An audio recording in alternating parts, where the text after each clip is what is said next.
Tudo começa numa fábrica de reprocessamento de combustível nuclear. Um carro da polícia está indo para lá, mas ninguém da fábrica sabe nada sobre isso, nem os guardas. Na verdade, se trata de um plano muito bem executado para roubar algo de dentro da fábrica. Não era só aquele veículo suspeito da polícia que fazia parte do plano, também tinha gente infiltrada na fábrica. Os dois conseguem sair de lá com algo muito perigoso. Se aqui a gente tem 2 caras numa moto, o Japão parece ter 2 caras numa moto esqui. 6 meses depois, em Tóquio, 2 jovens conversam. O de óculos é 9 e o outro é 12.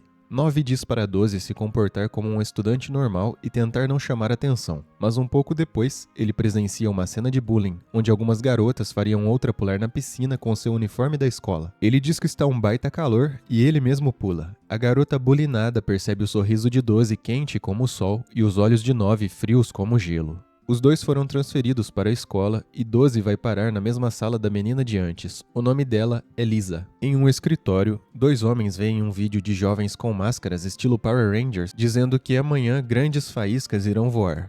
9 parece bem popular com as moças, mas diz para elas que não tem celular. Ele se encontra com 12 e diz que ele está chamando muita atenção. De longe, 12 percebe Lisa indo para o banheiro com seu almoço, e 9 diz para ele não se meter nisso. Lisa parece bem afetada com algo. Ela foi jogar seu almoço fora. À noite, 9 teve um sonho estranho que pelo jeito é recorrente. 12 até comenta que Lisa tem os mesmos olhos das crianças do instituto, e 9 diz que as crianças de lá eram fracas, por isso se foram.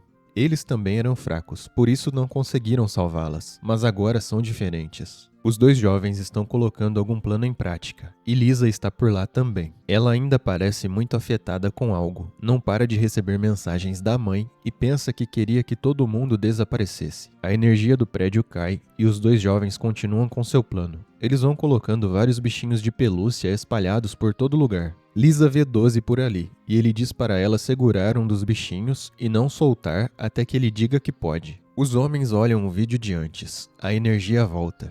12 diz que só teve um contratempo. Ele encontrou Lisa. 9 ativa algo e vemos que as pelúcias são uma espécie de bomba. Eles chamam a pelúcia de Kururin e 12 diz para 9 que Lisa tem um. Então eles podem decidir o que fazer com ela. 9 diz que ela não é um deles e pergunta se 12 está tentando fazer ele reviver aquele dia. 12 diz que sabe que não, mas quem sabe assim, o 9 para de ter medo daquele sonho. Eles ligam para ela e 9 diz que ela tem 2 opções, deixar de viver ou se tornar cúmplice. Ela diz que não quer deixar de viver, e 12 já começa a correr, enquanto 9 passa instruções para ela seguir. Ele diz exatamente quantos passos ela tem que dar para que lado e onde deixar o Kururin. Ela segue tudo e quando chega numa abertura, 12 está lá embaixo de moto esperando. A única escolha que ela tem é saltar, e com muito nervosismo é isso que ela faz. Antes do prédio todo começar a desabar. 9 tira uma foto do estrago e 12 chega com Lisa. Ele diz que ela escolheu ser cúmplice e não pode mais voltar atrás. Vemos pelo noticiário que a polícia já descobriu que foi algo que fizeram e não uma explosão aleatória. Também descobrimos que Lisa não tem a melhor das relações com sua mãe, que parece paranoica porque o pai de Lisa a deixou e ela pensa que Lisa também vai deixar. Vários investigadores se reúnem e passam a informação que houveram algumas pessoas com ferimentos leves, nada grave. E também que suspeitos colocaram um vídeo na internet, mas não conseguem rastreá-los pela forma como foi feito. O especialista em bombas diz que não podem ter sido bombas normais. O prédio suportaria isso. Quem fez usou materiais que não são difíceis de conseguir, mas é extremamente inteligente, porque conseguiu prever que primeiro com fogo fariam acionar o sistema de água de emergência e com isso se iniciariam explosões de forma que os pilares do prédio não aguentariam o peso. Tem algo que ele não entendeu. Também havia uma bomba de TNT que claramente não precisava estar ali para destruir o prédio. Então tentaram reconstruir a bomba e viram as letras VON, que parecem ter sido escritas por quem fez a bomba. Alguns agentes conversam sobre isso poder se tornar um grande problema e trazer pânico aos cidadãos se estiver conectado com outro incidente. Lisa vê que 12 não está na escola. Ele está em algum lugar conversando com 9. Ele pergunta por que 9 chamou ela de cúmplice, e ele responde que queria evitar que ela contasse algo. Os dois tiram pedra, papel, tesoura, e 9 fica com o trabalho de fazer a próxima entrega. Como ele diz que veio entregar macarrão, deixam ele entrar no prédio facilmente. Ele anda por lá deixando coisas que parecem ser câmeras por alguns lugares, e deixa a suposta entrega num canto. Os homens de antes deveriam ser detetives que foram movidos para a seção de arquivo morto, já que sabem que a primeira divisão pode estar em apuros. Um deles diz que encontrou um novo vídeo daqueles que se chamam de Esfinge. O vídeo diz que eles têm uma charada para a polícia e também que existe outra bomba. A charada é: o que anda primeiro em 2 pernas, depois 4 e por fim 3. Se descobrirem, a próxima bomba é deles. A visão dos investigadores ainda não é clara. Alguns acham que os jovens são os mentores, outros que eles são apenas porta-vozes. O diretor Kurahashi chega e diz que os suspeitos se chamam de Esfinge, um monstro que aparece no conto de Édipo. Em resumo, Édipo foi abandonado pelo pai após o pai receber uma profecia que seu filho tiraria sua vida. Mas Édipo sobreviveu e depois de uma sequência de eventos estranhos, ele realmente eliminou o pai, mas sem saber que era seu pai. Ele também casou com a mulher do rei, mas sem saber que ela era sua mãe. Sem suportar tudo o que fez, depois de descobrir a verdade, Édipo acabou com a própria visão. 12 encontra Lisa por aí, e ela pergunta se ele a está vigiando. Ele faz uma pegadinha com ela colocando chá verde, Coca-Cola e Mentos, e depois corre deixando ela com o copo vazando tudo. Kurahashi continua a falar sobre a Esfinge, monstro encontrado por Édipo que fazia charadas. Para ele, a charada foi: o que primeiro fica em 4 pernas, depois em 2 e por fim em 3. E a resposta era o homem. Mas a charada dos jovens foi primeiro 2, depois 4, depois 3. Eles pensam que pode ser um endereço como Rua 4, Prédio 2, 3... e que tem a ver com homem, muita gente. Pesquisando encontram o equivalente a uma unidade de pesquisa de DNA e mandam várias viaturas para o local. 9 já tem visão de tudo isso e algumas câmeras. Shibazaki, um dos detetives do arquivo, liga para o diretor e diz que sabe a resposta da charada. Existe outra versão de Édipo, e fala igual os jovens disseram, primeiro 2, depois 4, depois 3. Com a progressão sendo 2, 4, 3, a resposta não pode ser homem. A resposta era o próprio Édipo. Começou em 2 pernas como um homem, depois fez coisas consideradas bestiais e foi para 4 como uma fera e por fim ficou cego precisando de uma bengala, então 3. Lisa alcança 12 e ele diz que ela é uma cúmplice, mas não é uma deles. Shibazaki continua: se a charada era para a polícia, provavelmente a bomba era para a própria polícia. A sequência é mesmo de um endereço, mas da delegacia de outra cidade. 12 ameaça a Lisa caso ela faça qualquer movimento em falso, e nesse instante, outra bomba explode.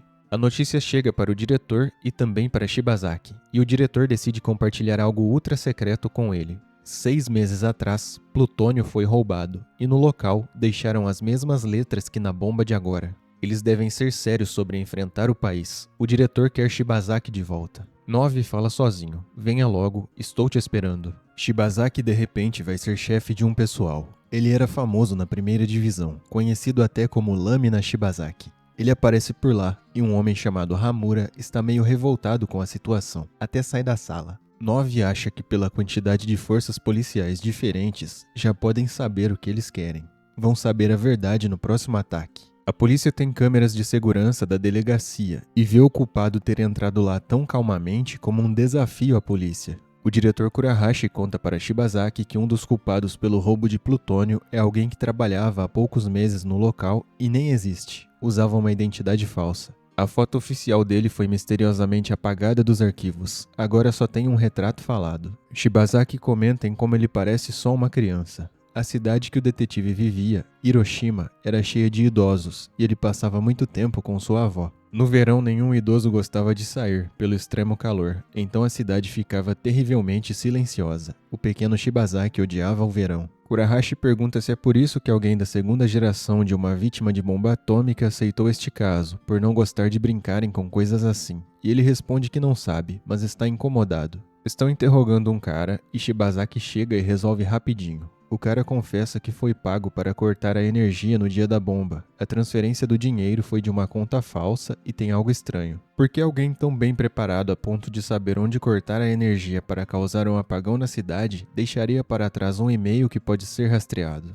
Também tem as câmeras próximas daquela delegacia, parece que deixam evidências intencionalmente. Surge mais um vídeo da Esfinge. Até amanhã, às 10 da manhã, a polícia tem que descobrir qual é o prédio próximo à casa do deus que resolveu a charada. Shibazaki pensa que por Esfinge 2 bater palmas como em oração, casa do deus deve ser algum templo. começam a pensar quem Édipo seria se fosse um deus japonês. Também mencionaram no vídeo mancar de tanto andar, e o nome de Édipo significa pé inchado, porque na história o pai dele coloca um prego em seu calcanhar para não escapar dos animais. A polícia não tem muito tempo. Por enquanto, o plano é verificar todos os templos da cidade. Lisa parece bem preocupada por ter se envolvido com aqueles dois. Shibazaki está passando um tempo no sofá do arquivo. Diz que lá é bom para pensar. Seu parceiro, Mukasa, está jogando um jogo online e consegue derrotar um poderoso dragão verde. Shibazaki faz uma associação a um ancestral da mãe de Édipo e tem uma ideia com isso. Lisa está arrumando uma mala, como se fosse mesmo fugir de casa. A porta faz um barulho e sua mãe acorda. Com isso, ela sai correndo. O plano de Shibazaki parece ser provocar os criminosos, mas quem será responsabilizado é o diretor se algo acontecer. 9 tem lembranças do instituto, onde diziam para as crianças que para elas que foram abandonadas não existia algo como amor, deveriam esquecer disso. 12 aparece perguntando se 9 está bem, e não é para mentir. Ele diz para 12 não mentir também, se encontrou com Lisa novamente. Ele responde para 9 ficar tranquilo, não vai se envolver muito, senão será mais doloroso no futuro. Começa uma transmissão da polícia, é Shibazaki para Esfinge 1 e 2. Ele conseguiu fazer a ligação entre a história de Édipo e a mitologia japonesa e chegou num deus dragão. Com isso ele chegou a um templo e também ao prédio que fica próximo dele. A charada foi respondida e a bomba foi desarmada com sucesso. Antes de cortarem a transmissão, Shibazaki ameaça a Esfinge, dizendo que o que eles têm não é um brinquedo e ele não vai perdoá-los. Os dois jovens já pensam que a polícia fez a conexão com o roubo de plutônio. Hamura pergunta para o diretor Kurahashi o que aconteceu com Shibazaki e descobrimos que ele foi desligado porque não aceitava as circunstâncias em que um secretário de alto escalão perdeu a vida. Ele achava que o secretário fazia parte de uma grande conspiração e investigou por conta própria, até que mandaram ele para o arquivo morto. Em mais uma reunião da polícia, descobriram de onde foi comprado o material para fazer a última bomba. Os culpados fazem tudo de forma que não deixem pistas, usam cartões falsos, pagam em moeda que não é possível detectar, está difícil para a polícia. Parece que quanto mais procuram evidências, mais longe ficam dos culpados. Shibazaki foi a uma cidade com um retrato falado de antes procurar por alguém que tenha visto o jovem. Ele encontra um homem que não sabe dizer muita coisa, mas diz que o rapaz ficou quieto assim que ele perguntou sobre seu pai, parece que era um assunto delicado. Enquanto Shibazaki tenta fazer conexões de tudo em sua mente, os dois jovens estão tentando invadir os arquivos do departamento de polícia. Lisa está sozinha por aí. Shibazaki conta para Kurahashi que não descobriu muita coisa. As pessoas mal se lembram do jovem, parece até um fantasma. Mesmo assim, ele foi até a cidade porque se apaga rastros, mas não memórias. E também, ele queria sentir tudo o que os jovens sentiram estando lá. 12 sai para comprar algo e 9 conseguiu algum acesso que queria. Shibazaki fala com seu antigo parceiro sobre música de uma terra gelada. Foi isso que disseram que o jovem ouvia. Uma nova charada da Esfinge. No lugar onde o rei resolveu a charada, recebeu uma profecia assustadora. O nome de quem você gravaria em sua entrada? Estarão esperando no destino final do rei e os que forem devem usar letras e não bronze. A polícia sabe que o destino final de Édipo era o submundo e suas filhas o guiaram pelas escadarias de bronze, mas devem usar letras e não bronze, então seria uma escadaria de letras. É o final da seção de comentários do vídeo, lá tem um link. O link mostra um tempo para explodir a bomba. Édipo recebeu a profecia em Delfos e na entrada haviam máximas. Shibazaki pensa que se colocarem o nome da pessoa a qual as máximas se referem como senha no site, a bomba para. É a primeira vez que fazem exigências. Ele pensa nisso como uma resposta ao que ele disse na transmissão. Agora querem que ele brinque com eles. Lisa continua sozinha, mas 12 tem um rastreador. Ele até avisa 9 que parece que ela fugiu de casa e seria um problema se ela fosse pega e falasse deles. A polícia faz conexões entre várias câmeras onde um dos criminosos foi visto e acredita que eles cometerão um erro revelando a localização do esconderijo. Shibazaki ainda quer resolver a charada, já que desta vez disseram que era necessário para deter a bomba. Hamura fica nervoso com ele, dizendo que para ele tudo também é apenas um jogo. 12 encontra Lisa e diz que ela deveria voltar para casa. Ela fica triste e diz que não tem um lugar para onde voltar. A polícia está movimentando muitos homens para onde eles pensam ser o esconderijo. Lisa é parada por alguns policiais, mas 12 aparece para tirá-la dali. A polícia invade o prédio e Shibazaki descobre que a senha é seu próprio nome, mas a contagem do site não para. 9 sabia que os policiais estavam invadindo e considerou aquilo uma trapaça. Eles tinham falado no vídeo que não era para trapacear, então a bomba explode. Desta vez, a bomba é liberar na internet todos os relatórios oficiais da polícia sobre a investigação, mostrando que conseguiram invadir o sistema. 12 e Lisa continuam a fuga de moto, e em meio a tudo aquilo, ela parece sentir alguma liberdade. Pergunta se 12 pretende destruir o mundo todo, e ele começa a rir muito. Ela também ri, e pensa há quanto tempo não ria daquele jeito. 9 diz que não, eles não podem confiar nela. Enquanto os dois conversam sobre a situação, ela desmaia. Parece que vão ter sim que cuidar dela. Os dois ainda conversam sobre Lisa. 9 teme que não podem confiar nela, mas 12 diz que ela disse que não tinha um lugar para voltar, um lugar para chamar de lar. Queria fugir deste mundo. 9 lembra ele que nada além de infortúnio espera alguém que se envolva com eles. Vários celulares começam a tocar e 12 diz que ela teve sorte. Se mexesse em um específico, ia tudo pelos ares. Parece que foi assustador demais para ela ouvir isso. Depois de tomar banho, Lisa ouve 9 dizer para 12 que depois da poeira baixar ela vai ter que sair. Mais uma reunião da polícia, agora dizendo que não podem ter mais falhas e vão aumentar muito o pessoal. Os jovens trocam extintores no metrô. Chega alguém de fora na polícia. Quando os jovens voltam para casa, fumaça por todos os lados. Era Lisa fazendo comida, mas do jeito que fez não dá para comer. Ela queria mostrar ser útil, mas não funcionou. 12 diz que ela está doente ainda, é melhor ir deitar. Ele tem uma lembrança e diz para 9 que até comida ruim tem valor. Lá naquele lugar, comer era só uma tarefa, não lembra nem do gosto. Mais uma charada da Esfinge, perguntando onde aconteceu o castigo de FEZ 5889, um anjo que plantou uma videira. A polícia só tem até as 8 da noite do mesmo dia. Shibazaki corre para perguntar para Mukasa se as letras e números lembram ele de algo. É o sistema que a própria polícia usa no arquivo. Parece que facilitaram para a polícia. O caso era sobre um castigo que aplicaram em alunos, fazendo eles correrem no sol. Em um certo apocalipse, um anjo plantou uma videira e despertou a fúria de Deus. Ele era a serpente vermelha e teve que correr à força. Mesma coisa com os alunos. Logo eles pensam em algo comprido como uma cobra que corre. Seria um trem. Mas o que seria um trem vermelho na cidade? Tem a linha vermelha do metrô. Shibazaki diz que não é coincidência. Eles não estão agindo aleatoriamente. 12 diz que a charada foi fácil demais, mas 9 diz que foi intencional. Ele acha que Shibazaki já deve ter descoberto a conexão entre os locais dos atentados, e com isso deve entender o que eles querem. Shibazaki conecta grandes chefes do governo que ficavam próximos dos atentados. Todos eles participam de um seminário da Academia da Paz Nascente, uma fundação sem fins lucrativos que foi criada para promover interação entre governo e povo. Ele pensa que o alvo pode ser a organização. Não acontece nada, nem relato de que removeram a bomba. 12 se preocupa dizendo que se não desarmarem, vão acabar com muitas pessoas. 9 diz que em último caso eles usam um celular para desativá-la. Mas tem algo estranho, ninguém tem sinal no celular. Nenhuma das operadoras. Alguém está criando interferência propositalmente para acontecer algo assim. Kurahashi diz que receberam ordens superiores e devem deixar a SWAT cuidar de tudo. Agora é uma missão contra o tempo para 9 localizar o trem e 12 conseguir recuperar a bomba. Eles têm apenas 50 minutos, não querem que exploda todo o trem.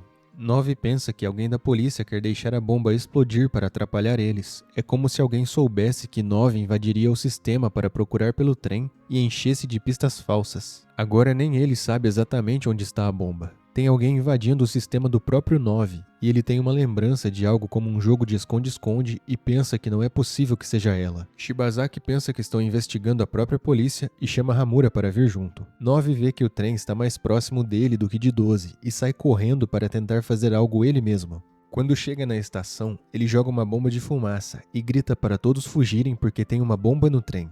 O caos se instaura e ainda tinha uma mulher dormindo lá dentro que ele tenta salvar. A bomba realmente explode e Shibazaki exige que Kurahashi dê explicações. Ele diz que também achava que tirariam a bomba. 9 acorda. Ele conseguiu salvar a mulher. Ele e 12 recebem a mesma mensagem que diz: "Encontrei vocês." E assim eles têm certeza que é a 5. 5 está se divertindo muito, pensando ser a única que pode pegar o 9. Em mais uma reunião da polícia, dizem que houveram 72 feridos e nenhuma casualidade. o diretor Kurahashi anuncia no fim da reunião que irão receber ajuda do governo americano, diretamente do FBI, e os pedidos deles têm prioridade máxima. 9 acorda de um pesadelo e diz que naquele dia, se 5 quisesse fugir, teria conseguido. Ela só quer continuar o jogo daquela época. Lisa pergunta se há algo que ela possa fazer e 9 diz que não. Ela não consegue lidar com o que eles estão fazendo. Kurahashi conta que conheceu os agentes do FBI e que eles disseram que sabem que os culpados pelos atentados são os mesmos do incidente de combustível nuclear. Também disseram que tem provas e, pela forma como tudo foi falado, parece que eles assumirão tudo, já que os Estados Unidos têm interesse no que está acontecendo.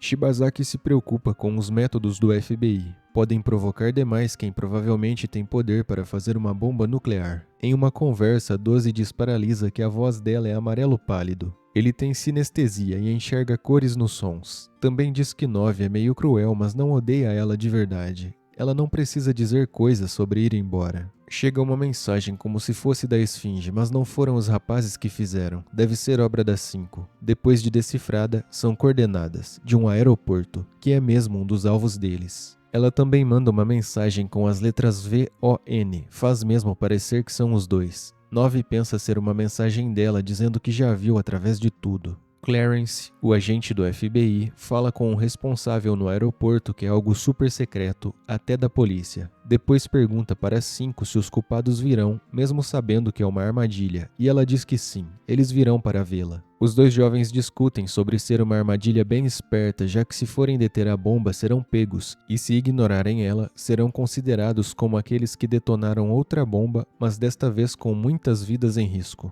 Shibazaki começa a pensar se a mensagem veio mesmo da Esfinge. Esta parece simples demais, não tem nada oculto, era só uma cifra de César. Chegam ordens que todos devem permanecer onde estão. São ordens diretas vindas de cima. Shibazaki se levanta e diz que vai comer alguma coisa. É bem complicado irem ao aeroporto que tem mais de 1.500 câmeras e com certeza a 5 está monitorando. Eles precisam de um rosto desconhecido. Hamura vem se encontrar com Shibazaki e parece que alguns outros da polícia também querem colaborar. 9 não queria que Lisa fosse, mas ela diz que quer ser uma deles e vai se esforçar. Decidem então que vão separados. Ela vai de trem. Os jovens chegam até o aeroporto e entram facilmente. 5 está mesmo monitorando todas as câmeras o tempo todo e da melhor forma que pode. Lisa também já chegou. 5 localiza os dois na câmera e mostra para eles que quer jogar um jogo de xadrez, como antigamente, mas o aeroporto é o tabuleiro. 9 pensa nas jogadas e se movimenta como se fosse uma peça no tabuleiro. 12 também se move e o jogo começa. Shibazaki e seu grupo também estão no aeroporto. Eles têm certeza que algo está acontecendo lá, porque nas telas não está o que costuma estar. Um funcionário do aeroporto diz que foram ordens da polícia colocar aquelas imagens, e pergunta se eles são mesmo da polícia. Shibazaki e os outros começam a pensar que a polícia é quem está mandando algum código para a Esfinge. Talvez a polícia tenha colocado a bomba. 12 é muito bom em se disfarçar por ali. Ele sabe até os pontos cegos das câmeras. 9 continua o jogo, recebendo os movimentos por vários lugares. A equipe de Shibazaki entende que os códigos significam lugares de um tabuleiro de xadrez. 12 liga para Lisa, é hora dela entrar em ação e ajudá-los com o plano. Ele segue até um local enquanto Lisa põe um aviso para não entrarem e se prepara para fazer alguma coisa. Ela está muito nervosa, mas quer ser útil. 5 manda mais uma jogada para 9 e ele pensa que é checkmate. Lisa ativa a fumaça e é algo que 5 não esperava. Ela checa as câmeras e assim que vê Lisa correndo por aí, se comunica com Clarence. A equipe de Shibazaki procura por um caminhão grande da polícia. Enquanto isso, 9 se aproxima de onde quer ir. 5 vê a hora e pensa que tem que correr, mas ela é surpreendida pelo próprio 9 lá fora, que diz para ela não se mover. A jogada deles foi trocar as imagens das câmeras. 5 estava vendo 5 minutos no passado. 5 diz que veio para acertar as contas e revela que já sabe que os dois conseguiram mais uma pessoa para ajudá-los. É surpreendente que tenham feito uma amiga, mas isso só quer dizer que agora eles têm mais fraquezas. 5 já mandou Clarence buscar ela. A polícia aparece e afugenta 9. A equipe de Shibazaki ouve disparos e corre para o local imediatamente. Policial e criminoso passam lado a lado naquele momento. 12 diz que não encontra a bomba de jeito nenhum. Ela não estava no local do checkmate. Lisa liga para eles. A bomba está com ela e ela está dentro de um avião. O avião está sendo controlado remotamente e está indo direto para onde eles estão. 5 está na torre de controle, só esperando para ver como eles vão lidar com isso. 9 pensa em causar um tumulto, para tirarem todos dali. E 12 pergunta o que vai acontecer com Lisa. Shibazaki recebe uma ligação de Esfinge 1. 9 está falando diretamente com ele. Explica toda a situação da bomba e do avião, e Shibazaki diz que nunca pensou em ouvir um terrorista dizer que é dever da polícia proteger os cidadãos. Os jovens tentam se aproximar enquanto 12 passa instruções para Lisa. Os policiais japoneses se desentendem com a guarda da torre de controle e Shibazaki consegue passar no tumulto. Lisa fez tudo o que 12 disse, mas está difícil sair do avião com ele em movimento. Shibazaki chega até 5 e diz para fazerem o que ele manda. Lisa é resgatada e Shibazaki consegue fazer com que mudem o curso do avião. 5 pensa que vai fazer ele se arrepender, e vemos que a bomba no avião era mesmo verdadeira. A explosão acontece na pista, onde ninguém está por perto. Shibazaki vê o Esfinge 1 que falou com ele e queria alcançá-lo, mas percebe que não dá. 5 já sabe a identidade de Lisa, e não vai deixá-la escapar na próxima. Se você está assistindo no futuro, já clica aí do lado para assistir o próximo episódio, mas se você está assistindo no dia do lançamento, clica no outro botão para se inscrever e não perder os próximos.